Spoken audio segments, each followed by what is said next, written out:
করে নাই ভারতের প্রেসক্রিপশনে। প্রতিবার আন্দোলন পিকে তুলেছে, আবার নেতাগুলা স্টেজ ছেড়ে চলে গেছে। 28 অক্টোবরে যখন নেতারা মাঠ ছেড়ে চলে যায়, আমি গ্রাউন্ডে মাঠে ফেরদৌস আজিজ মাঠে সাহেব সিন বিএনপির ওই সমস্ত নেতাদের, ওটা নেতাও না আর কি, এখানে বললাম না, থাক। তো তারেক জিয়ার নিরাপত্তা, রাষ্ট্র যেহেতু সে আসছে একটা পলিটিক্যাল পার্টির লিডার, রাষ্ট্র তার নিজস্ব ব্যবস্থায় যতটুকু পারে অবশ্যই করবে, এটা ব্যাপারে ডাউট নাই।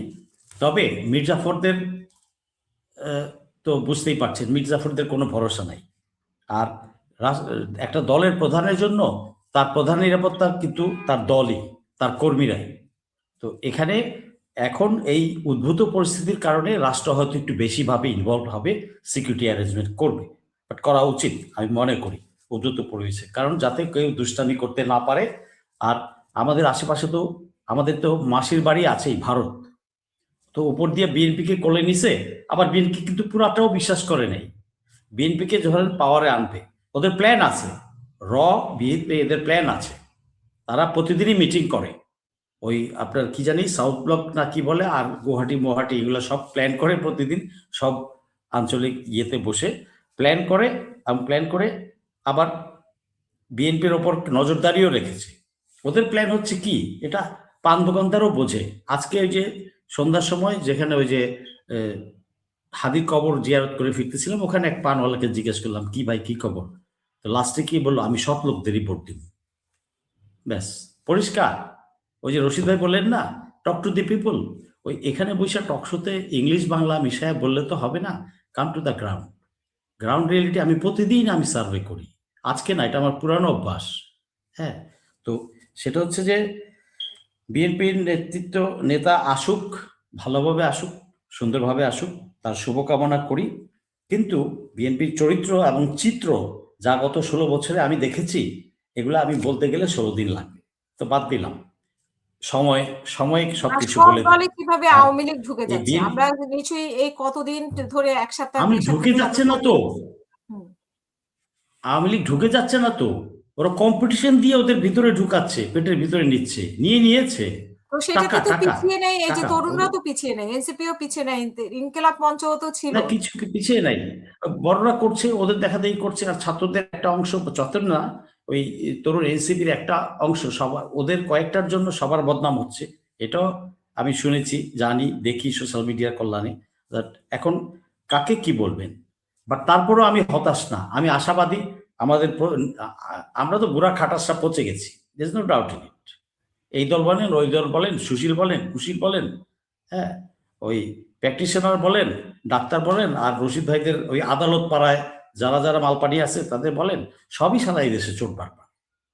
তো এখন বাট আমাদের পরবর্তী প্রজন্মের প্রতি আমি আশাবাদী, তারা জেগে উঠবে। হ্যাঁ, কিছু ময়লা ইম্পিউরিটিস প্রতিটা জিনিসেই কিছু থাকে, বাট ওভার পিরিয়ড এটা ঠিক হয়ে যাবে ইনশাল্লাহ, আমি আশাবাদী।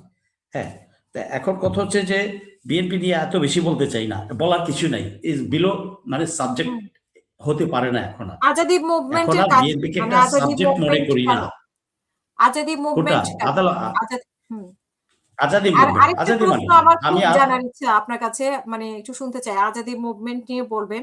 বাট হাদির এই আক্রমণের পরে, বিশেষ করে হাদি মারা যাওয়ার পরে, আমরা খুব বেশি দেখতে পাচ্ছি যে মানে একটু হেজাব পরে মানে বিক্ষোভ করা, এই পরিবেশ কিন্তু বাংলাদেশে মানে এত এখন যেভাবে হচ্ছে, আগে কিন্তু আমরা এভাবে দেখিনি। মানে এটার কারণ কি বলে মনে করেন? মানে হেজাব পরে বিক্ষোভ করা মানে আপনি আরেকটু খোলসা করে বলেন। আমি দেখতে পাচ্ছি যে মানে ঢাকা শহরে বেশ হেজাব, মানে হিজাবধারীরা একটা বিক্ষোভ করতেছে প্রতিদিনই দেখতে পাচ্ছি। ছেলেরা, আচ্ছা, এই হিজাব বললে, এই হিজাব নিয়ে যদি প্রশ্ন করেন, তাহলে আমি বলবো আপনিও প্রথম আলোর মতো প্রমোট করছেন। ডোন্ট প্রমোট ইট, এটা যার যার ব্যক্তি স্বাধীনতা, হিজাব পড়বে, ল্যাংটা চলবে। পরিবেশটা আমার কাছে ভিন্ন লাগতেছে, এইজন্য আমাকে প্রথম আলো টাইপ কথা না, হিজাবের প্রতি বিদ্বেষ থাকা উচিত। মিক্সড না, আমরা দেখছি যে আগেই ওরা তো আজকাল ঢাকা শহরে অনেক মহিলারা হিজাব পড়ে, ইসলামের জ্ঞান চর্চা করে। আমি তো কোরআন পড়তে পারি না, সবাইকে হিজাব পরা, এটা আরবি পড়তে পারি না, আমার মেয়েরা পারে। দেখতেছি এক সপ্তাহ থেকে, মানে হাদি মারা যাওয়ার পর, হাদি অসুস্থ তাহলে ওখানে আছে কোন, ওর মধ্যে গুপ্ত কিছু ঢুকে আছে। ঢুকে মানে কথায় কথায় যে আমরা ইসলামাইজেশন বা ইসলামিক ফোবিয়া, এই প্রথম আলো ন্যারেটিভ, ভারতীয় ন্যারেটিভ, এগুলো চালা যাবে না। আপনি দেখেন ঝোল্লো কাকে ধরার কথা, হাদির কিলারকে ধরার কথা না ধরে কত পীড়িত, কত মোহাব্বত, প্যারকে লিয়ে কেসা মোহাব্বত। আপনি ওই প্রথম আলো, যাকে প্রথম 1 মাসের মধ্যে প্রথম আলো ডেইলি স্টারকে গত 16 বছরের পাপের জন্য, হাসিনা কুকর্মের জন্য যেটা প্রমোট করেছে, মানুষকে গিলাইছে জঙ্গি জঙ্গি জঙ্গি বলে, দোষী দোষী। ভাই তো বলেন আইনের প্রতি শ্রদ্ধাশীল, হেল টু ইট আইন। ভাই গ্রাউন্ড রিয়েলিটি, বাস্তবে কি হয়েছে এদেশে, কি হয়েছে? Court of contempt of court বলস কি হয়েছে? কোর্ট কি কোর্ট ছিল নাকি ওই টান বাজার হয়েছে, খারাপ কিছু ছিল? বলেন আমাকে বাস্তবতা। কন্টেম্পট অফ কোর্ট, যেটা করার কথা যাকে, সেটা ধরেন নাই, আর কাকে খাওয়ার জন্য আপনি কন্টেম্পট অফ কোর্ট দিচ্ছেন। এগুলা বলস, hell to it, I am a sufferer, I know it. তোমাকে এটা লাগাতে বলছি। আমি মজলুম 16 বছরের, এখন পর্যন্ত আমি সাফারার, আই নো। আমি অট্টালিকায় বসবাস করি না। হ্যাঁ, এই যে হিজাবি টিজাবি এটা করে একটা হইতে পারে যে আওয়ামী লীগের কিছু লোক এই হিজাব পরে ধান্দা করে মেয়েদের মিছিলের সাথে আছে, আকাম সেটাই করবে তো একটা। একটা ইয়ে যে আমরা তো হ্যাঁ, চিনতেছিলাম, মানে সবাই সেটাই করবে, সেটাই আমিও চিন্তিত। আমি শহীদ মিনারে গিয়েছিলাম এই 5-6 দিন আগে, ওই যে একটা অনুষ্ঠান হলো, ওখানে আমি ওল্ড লেসপেন্সারদেরকে দেখতে পেয়েছি। আমি আমার জাত ভাই লেসপেন্সার কয়েকটা রিটায়ার্ডকে দেখতে পেয়েছি, আওয়ামী লীগের কয়েকটা ছেলেকে দেখতে পেয়েছি। আমি এরপরেই কিন্তু আপনার টকশোতে বা আরেকটা টকশোতে আমি ওয়ার্ন করেছি জুলাই যোদ্ধাদের, যে হে জুলাই যোদ্ধারা, তোমরা সতর্ক হও, তোমাদের পাশে এসে মিছিলে বসছে, ঠিক হাদির সাথে পাশে এসে বসছে, নির্বাচনী ক্যাম্পেইন করবে বলে ওকে খেয়ে দিল, হত্যা করলো। ঠিক এই জুলাই যোদ্ধা, সাধারণ জনগণ সবাইকে বলছি, ওরা আস্তে আস্তে ভিড়ে গেছে। এই ভিড়ে যাওয়ার পিছনে সহায়তা করেছে বিএনপি, বিএনপি, বিএনপি, 3 বার বললাম, আরো 300 বার যদি বলতে হয় বলবো। এরা সহযোগিতা করেছে, আত্মীকরণ করেছে এদের ভিতরে, করে এটাই করছে। এখন তারা শাহবাগে, আজকেও আমি কয়েকটাকে দেখেছি, আমি সন্ধ্যার পরে আসছি শাহবাগ থেকে। ওই যে ওই গত ইয়েতে বললাম যে আমাকে যে ওরা নাকি 200 লোক ঢুকছে এই পারে কিলা, তার মধ্যে ওদের 100 লিস্ট আছে, রশিদ ভাইকে বলা জানেন না হয়তো। ওই 200-র মধ্যে আমি আছি, ওই 100 লিস্টে, হিট লিস্টের মধ্যে আমি আছি। আমার দেশ যেটা দিছে 50 জনের, এটা তো লোকাল অ্যাসেসমেন্টে বলেছে, বাট ওই 100 লিস্টের মধ্যে আমি আছি। আমি তো বলেছি একটা টুকশো, আয় আয় আয়, আমি তো বসে আছি, আয় বাপকা বেটা, তো মাকা দুধ পিয়া তো সালা আজা, আয়। আমাকে কেমনে খাবি? আমার আল্লাহ যতক্ষণ আমার জীবন রাখছে কেউ টাচ করতে পারবি না। তারেক সিদ্দিকী তো 18 সালে অর্ডার দিয়েই দিছে, কুল্লু খালাস বলে দিছে আমাকে, ফেরদৌসকে খালাস করে দাও। আমি বেঁচে আছি কেমনি? আমাকে শর্টগান ধরছে, আমার মাথায় বাড়ি মারছে, আমি বেঁচে আছি কিনা? আমার আল্লাহ, আমার জন্য আমার আল্লাহ যথেষ্ট। আর প্রতিদিন মাঠে যাচ্ছি, এখন আর বেশি করে মাঠে যাচ্ছি, বেশি করে মাঠে যাচ্ছি। আয় না, মার মার, দেখি কয়টা মারবি, আয়। তোর বুকের পাটা যদি যে শুনতে পাচ্ছি না ফেরদৌস আজিজ। আচ্ছা, শুনতে পাচ্ছি না, আমাদের শেষও করতে হবে। মোহাম্মদ মহসিন রশিদ, উনি মানে আমরা শেষ করব, শেষ পর্যায়ে আপনার শেষ বক্তব্য শুনতে চাই।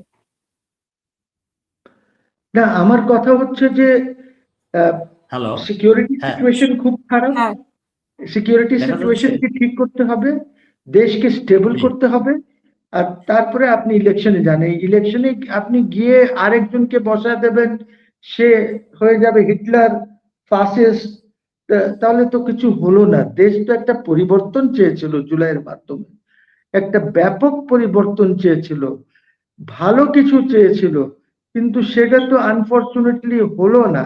In the mean time we lost Hadi, খুলনায় ওই ছেলের উপরে হামলা, আরো জানি না যে এর মধ্যে কত যে আগুন দিয়ে পুড়িয়ে দিয়েছে ওই ময়মনসিংহের ওদিকে এক হিন্দু ছেলেকে, কোনো প্রয়োজনই ছিল না এইগুলি করা। এই যে লক্ষ্মীপুর না কোথায় যেন দেখলাম যে কার বাসায়, বিএনপি নেতার বাসায়